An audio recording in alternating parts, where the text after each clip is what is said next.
Hello, everyone. Welcome into another Saturday afternoon update. This time, talking about the Georgia wide receiver coach once again. Only this time, we have a name that would be James Coley. Someone Georgia fans know well. I'm sure someone Georgia fans have a lot of opinions on. James Coley is set to be Georgia's new wide receivers coach. He replaces Bryan McClendon, who left to become the Tampa Bay Buccaneers wide receivers coach.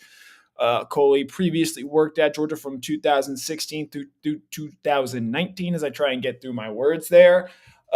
Started out as a wide receivers coach for Georgia, held that position for the 2016 and 2017 seasons. In 2018, became the quarterbacks coach. And then obviously in 2019 was Georgia's offensive coordinator for a stretch that did not go very well. And I think it's fair to point out here, part of that was because of the wide receiver position and Georgia's inability to develop some of those players that Coley either did or did not recruit.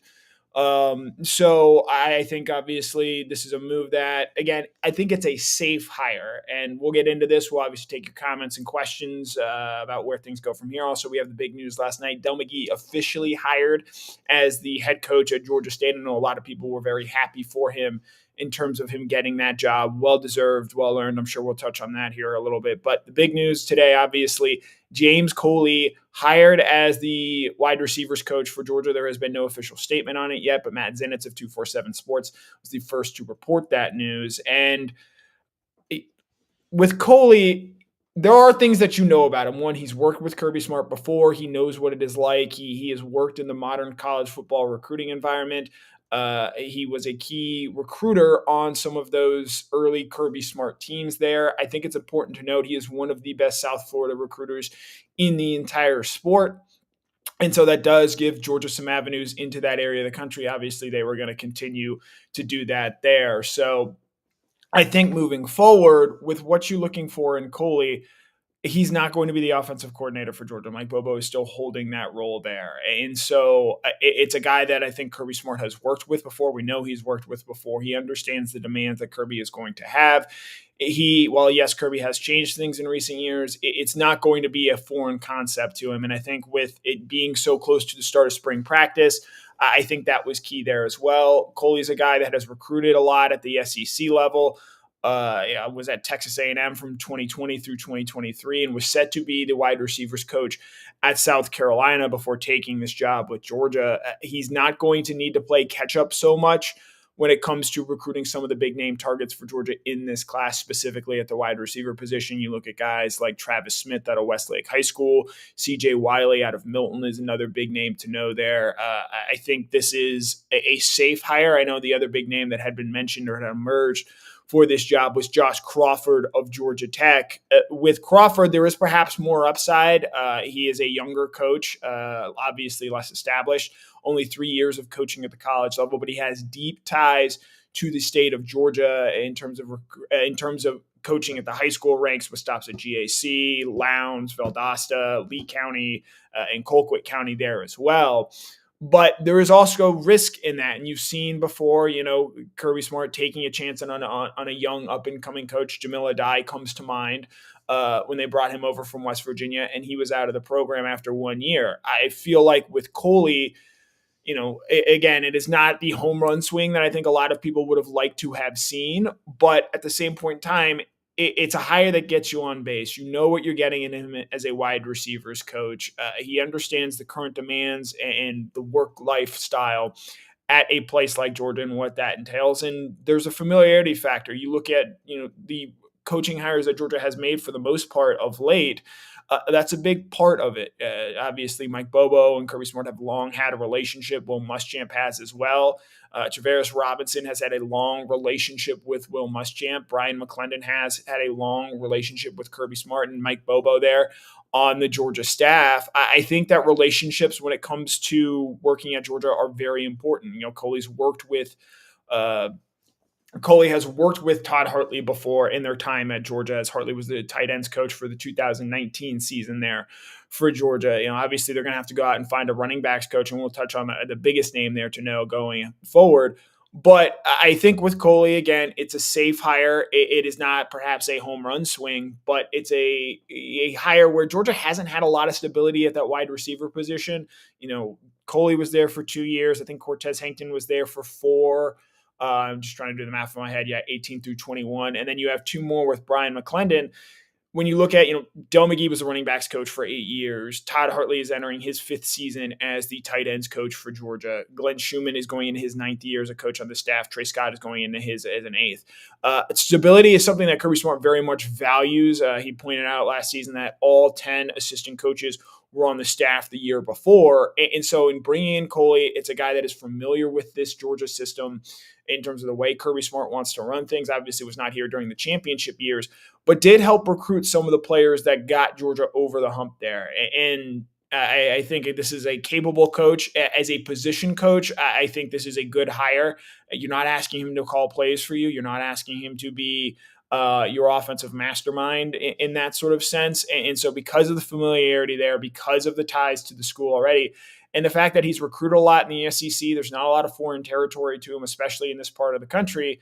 And you add in the fact that he's one of the best recruiters when it comes to landing players out of South Florida, which is up there for the best, pound for pound talent producing areas in the country. I think that this is a hire that makes a lot of sense there for Georgia in terms of who they were going out and getting. I'm sure a lot of people would have loved to have seen maybe a newer face or a fresher face, someone who didn't have the 2019 season and everything that came along with it attached to that. But again, this is a different role for Coley. And I point out the last season he worked as the wide receivers coach at Georgia, Georgia went to a national championship game. So it is a position where Georgia has had success with him before. And if we want to relitigate that 2019 season, you wonder how different things could have been had Jeremiah Holloman not been kicked off the team prior to that season. So I think that is something to watch, and it'll be interesting going forward. I think this move does not come without some scrutiny, given the way that things worked out with Coley beforehand. And I'll be interested in hearing what Kirby Smart ultimately has to say about this hire and the way things go moving forward. But ultimately, again, I think it's a safe hire. There were a lot of people that were up in arms when Stacey Searles was hired to be the offensive line coach because the past history that he had with Georgia, but there was a lot of familiarity there. And I think just about everybody would agree Searles has done a great job with the Georgia offensive line. And there's no reason to believe that Coley can't possibly do the same when it comes to this wide receivers room. And wide receiver, look, it is a position that is very different, I think, from the rest of the Georgia roster. They have shown that they're not necessarily going to throw big NIL bags around to go out there and land those elite wide receivers, those five-star prospects. So you're going to have to recruit and develop a little differently than you perhaps do for the rest of the roster. So I think that is something to watch there moving forward. With that in mind, we'll open up comments and questions. There you go. You're seeing Heinz Ward's names being thrown around. Brian Schottenheimer will not be the running backs coach. I feel very, very confident about that. Kevin Green, I think this is a good point. Between Travaris Robinson and James Coley, I think that is a big, big area of emphasis now. And look, as Kevin points out, James Cook and George Pickens are two of the names there. It wasn't just those guys, though. On the defensive side of the ball, Tyreek Stevenson, Tyson Campbell, those are big-time players for this Georgia program, and Coley helped land those guys. Marcus Rosemy-Jacksaint is another name that comes to mind there. So I think going forward, this is a guy that has been able to recruit for not just the wide receiver position, but for the Georgia position, for the Georgia staff and Georgia team as a whole. And look, at wide receiver in particular, this is a position where Georgia has leaned more and more on the transfer portal than really any other position for the team out there. They brought in 5 wide receivers in the last 2 cycles via the transfer portal, and they're probably going to have to bring in more next season given the losses that they're going to have at that position. So I think going forward, this is a position where I think Kirby Smart understands that, hey, we're just going to have to be a little more reliant on the transfer portal with this position and get guys who maybe are perhaps a little bit more developed and are able to come in and play right away. And I'd point out as well, Lawrence Cager, I think maybe set the blueprint for Georgia at this, a huge piece of that 2019 offense, one of the real go-to receivers. And if he had been able to stay healthy, you maybe wonder how things turn out differently there. So I think with Cager, coming to mind there, with the transfer portal being a ready-made option, I know there are some questions, and I believe those are fair to point out, about Coley's ability to develop younger wide receivers, because that was not evident when he was the offensive coordinator for that 2019 team. But then you look over time as well. Mecole Hardman is someone who just caught a touchdown pass in a Super Bowl to win that for the Kansas City Chiefs. Coley played a role in developing him as a wide receiver there. Javon Wims was a JUCO guy that came in and played a big role for Georgia when he was a member of that 2017 national championship runner-up. So again, it's not a grand slam dunk hire. It's not the Travaris Robinson type hire that steals a lot of headlines and things like that. But I think you can look at some of the hires that Kirby Smart has made in recent years. The Stacey Searles one jumps to mind there. Todd Hartley potentially does as well, and see that with the infrastructure and backing that Kirby Smart now has, that this is probably going to be a position where Georgia's okay at. And so that's one offensive assistant position filled. They go with James Coley there.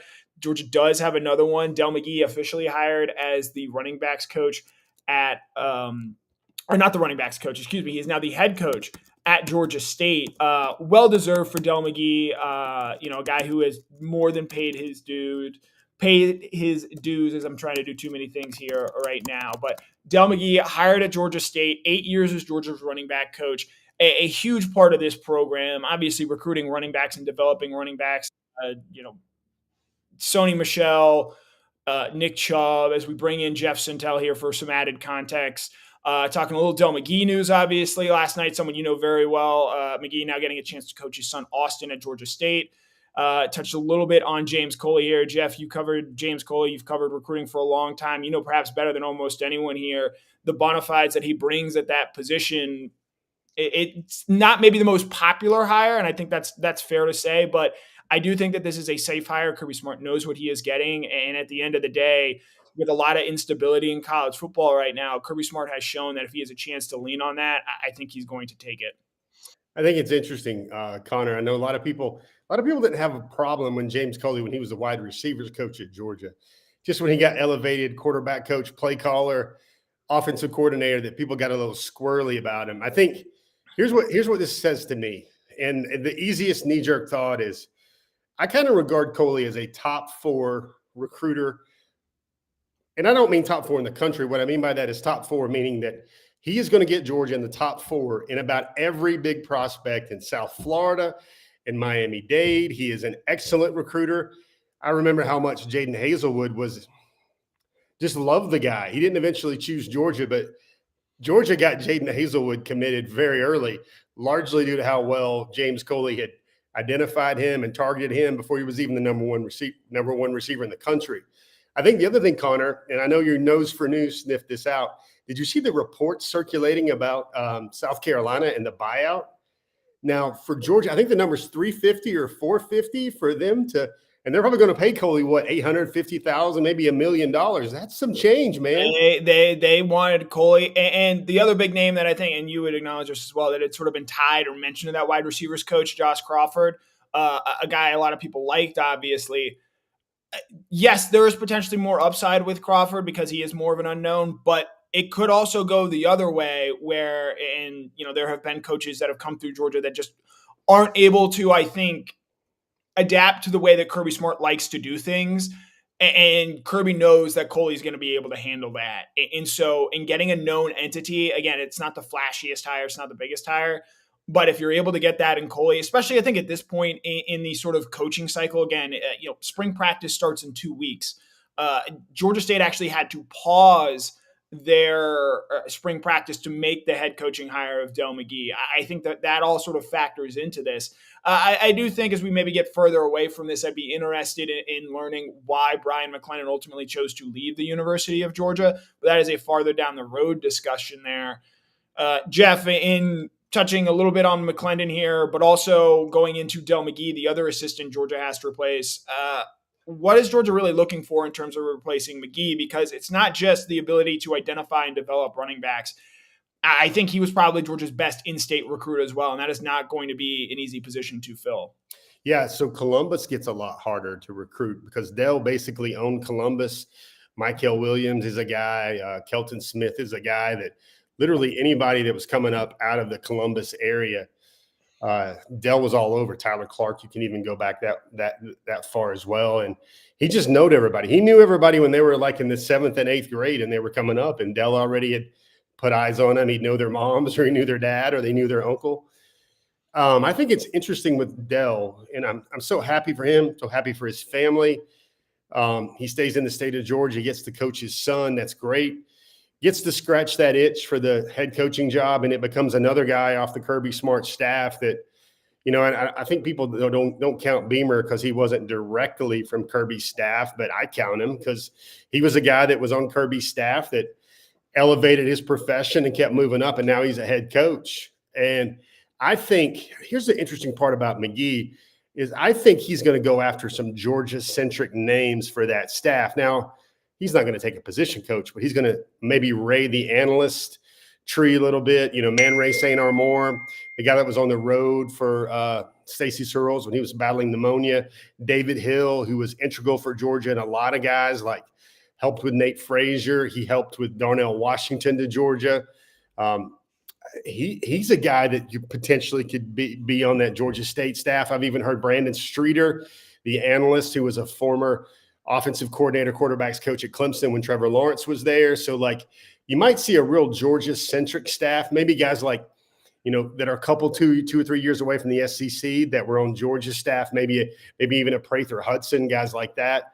You're going to see him build a very good staff at Georgia State. And listen, it's the Sun Belt Conference. I think Dell will do great. He can just deal with getting the 4th or 5th best running back in the state of Georgia every year. He'll just be just fine for Georgia State and everything else. So it's great for him. And I think now all eyes turn kind of to the wide receiver position's been filled. Everybody kind of looks at Dell's spot now. And I do think that's a natural candidate with Jimmy Smith there as well, coming from Arkansas. Yeah, in touching on Jimmy Smith, I know Keely and I talked about him on our show on Thursday.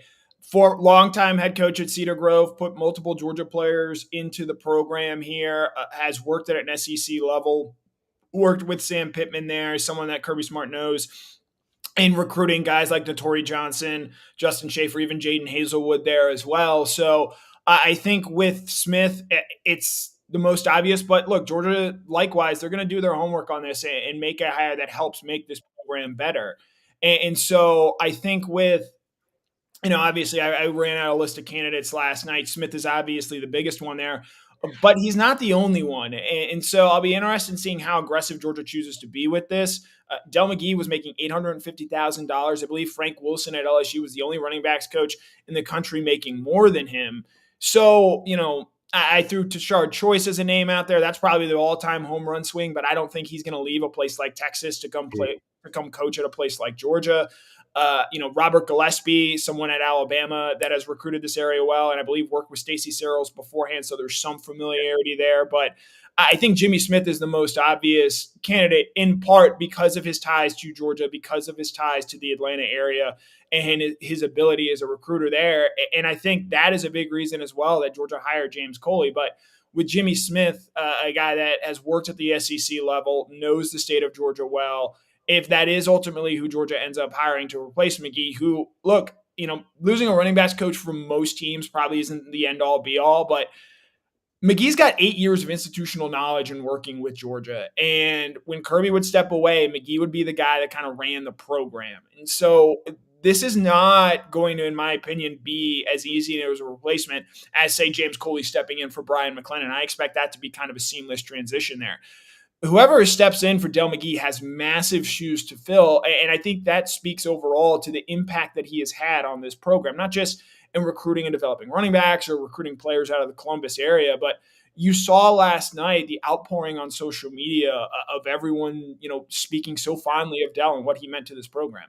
Did you see the tweet? I like the tweet from Sony was great. It has I might come and join the staff. I know everybody's wondering about former players as Georgia's wide receivers coach, but I think Del McGee would be like, Sony Michel, you want to come coach running backs at Georgia State? Yeah, sure. Come on.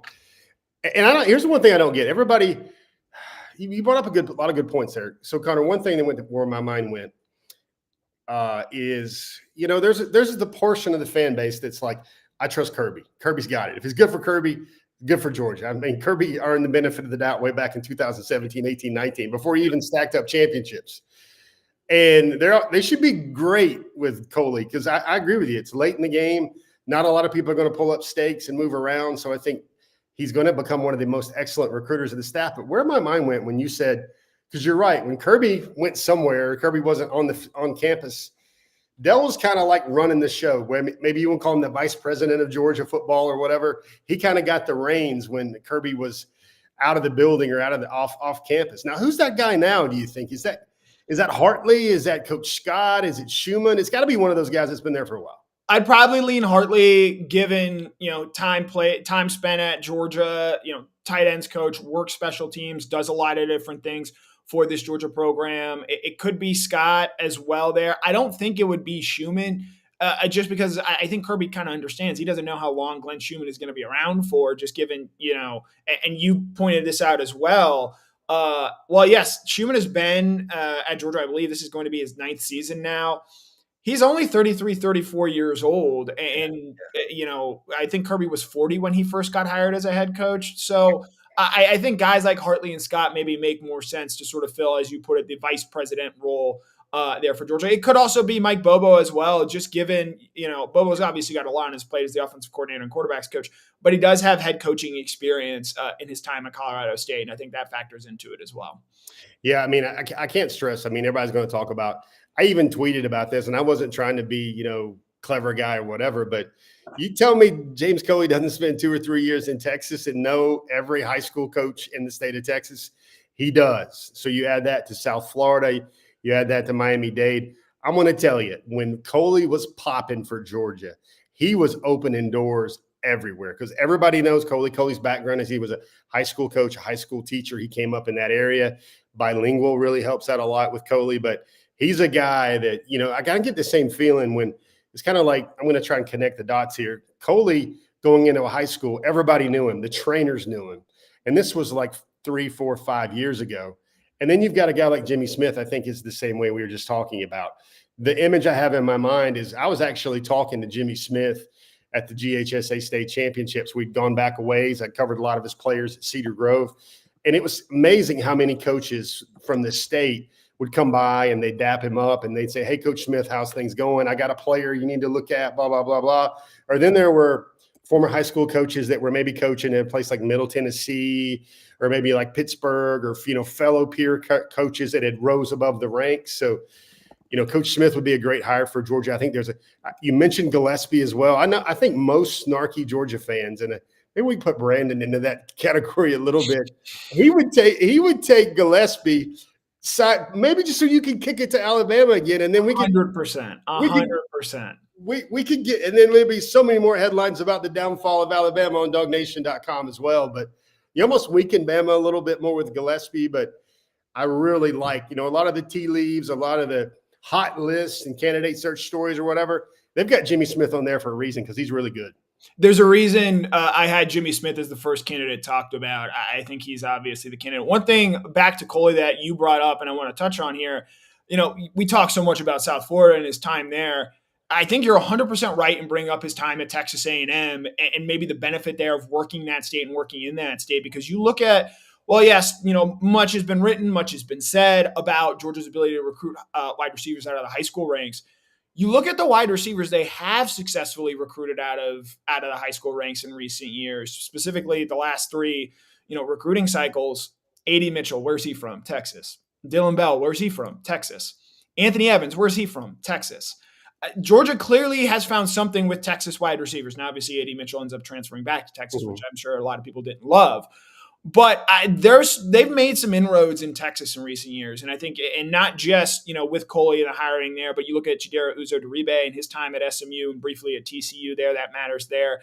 This last cycle, they bring in Justin Williams and Joseph Jonah Ajanye there. They understand they got to be able to go in and recruit Texas. And Coley's time there, well, it's not the main selling point. Obviously, his ties to South Florida are well known throughout the industry. That's not something to maybe just gloss over, especially specifically at that wide receiver position. Coley's also a guy, I think you mentioned it early in your show, that he's a guy that's not just going to recruit receivers. I remember he was huge with James Williams, the safety, the number 1 safety in the country out of South Florida. Lots of DBs. I mean, there's so much South Florida, Miami-Dade speed that you're either a wide receiver, or you're running back. James Cook, we've got to pencil in a little bit of that. Dell was great on James Cook, but certainly James Coley helped there at Miami Central with all of his contacts. So it's a lot of ways it helps Georgia. I don't know if it's the 565-foot or the McCovey Cove type home run there, but I don't know who would be Connor. I mean, like, if you're going to get Brian Hartline, and then maybe people would say, yeah, that's the best. That's the McCovey Cove hire, but that's not going to happen. Yeah, no, I think again, it's not a home run hire. It's okay to say that. Jim Coley isn't calling plays. He's not coaching quarterbacks here. To get Coley as a wide receivers coach, I think is a very good development for Georgia. There's stability there. And if you've seen one thing, and you touched on it earlier, there is a section of the fan base that trusts Kirby and knows what Kirby is and says, hey, Kirby's done enough right by me. I feel good about this. There's also just, and this is not just the Georgia fan base, it's any sports fan in general. They think they know more. Coley is a known entity, and we have seen in this time of uncertainty with college football, with the transfer portal, with things changing on a dime, having stability, having a guy you've worked for before, a guy you've worked with before, I think can't be understated enough. And so to go out and not just, land Coley, but pay a pretty penny to go get him from South Carolina, I think that is a big thing to note there. So we're going to leave it there. I'm sure there's going to be plenty more news to talk about. We'll see what the timeline is for Georgia hiring a running backs coach. They got to get moving pretty quickly here as the dead period ends next week.